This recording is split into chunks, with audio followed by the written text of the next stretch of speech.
Hey, what's up everyone? This is Luis D. Perez. I'm your local Southern California real estate expert, agent, professional, whatever you want to name it, but I'm here for you.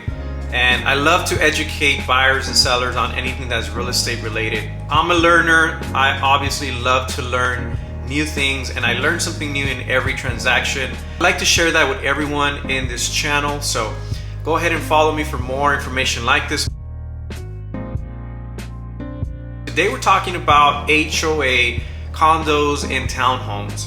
Now, HOA stands for Homeowners Association Fee, and these are basically conditions and rules that condominiums and townhomes have. And it's important to know that if you are gonna be purchasing a condo or a townhome or even a single family that's attached to another house, because sometimes you have properties that look like a typical house, but yet if they're attached to another house, if the garage and the garage are attached to each other, that makes it a condo or townhome.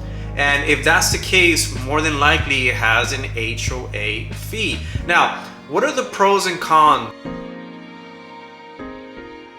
The pros of buying a condo or a townhome are that they are more affordable. You get more bang for your buck, in other words. So if you've been approved for $500,000, typically in this market in California, and if you're in that range, it's gonna be really difficult finding something that is at a 3 bedrooms, 2 bathrooms and above, which is a typical house that a family would like to own. So you could afford something that's a little bit less in the 450s, maybe 400s.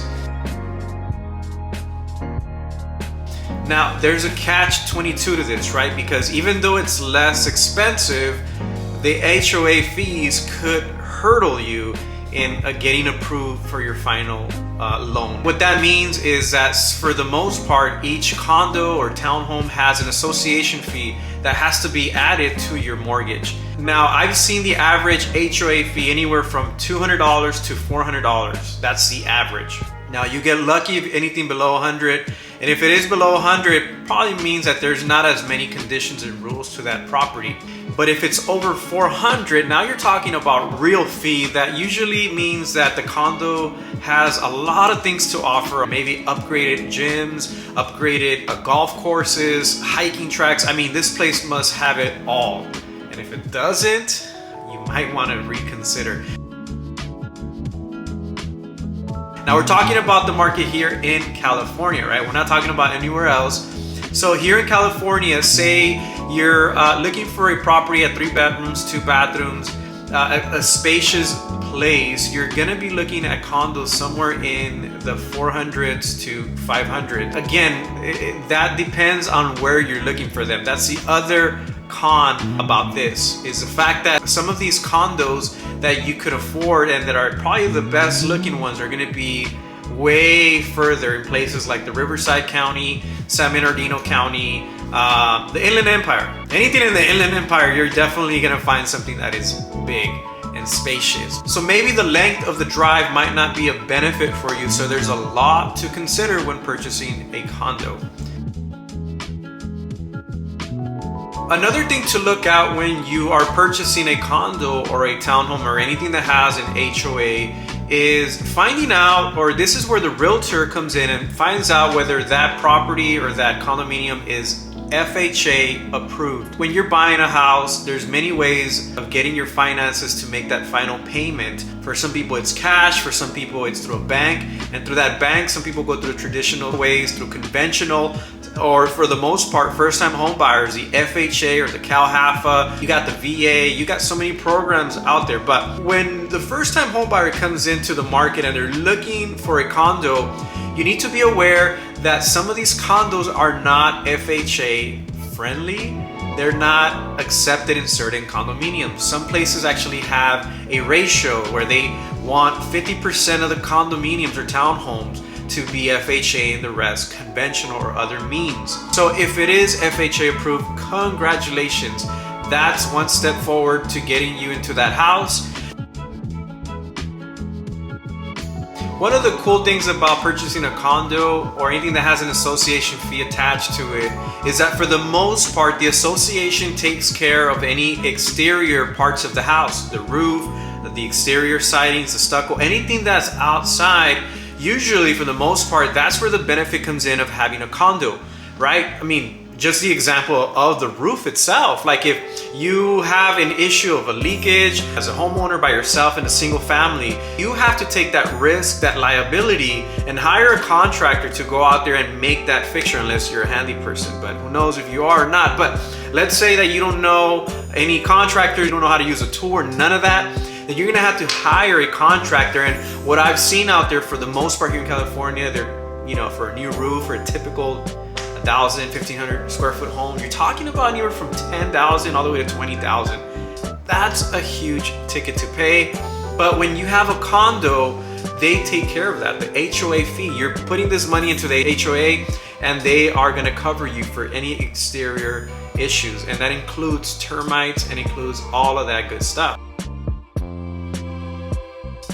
From an investment point of view, right? If you're coming in as a real estate investor who's trying to add rental portfolios and who's trying to really make this real estate game happen in your life, probably is not the greatest idea to consider condos or townhomes with HOA. Why? Well, there's a few reasons. Number one, because the HOA fee is something that is, from what I've heard, you have to check with your accountant, your tax accountant, go ahead and talk to them. But from the last thing that I heard is HOA fees are not tax deductible, right? Your mortgage, anything that's included in your mortgage is. So when you buy a condo and it has an association fee, that association fee will not be plugged into your mortgage, all right? Remember that. It's not gonna be plugged in there, so you would have to make a separate payment to the HOA company and pay it from there, right? So because it's not attached to this mortgage, there is no tax implications to it. So there's really no benefit to it, right? As a real estate investor, you kind of want to make sure that any expenses that you have are tax deductible so you can save more,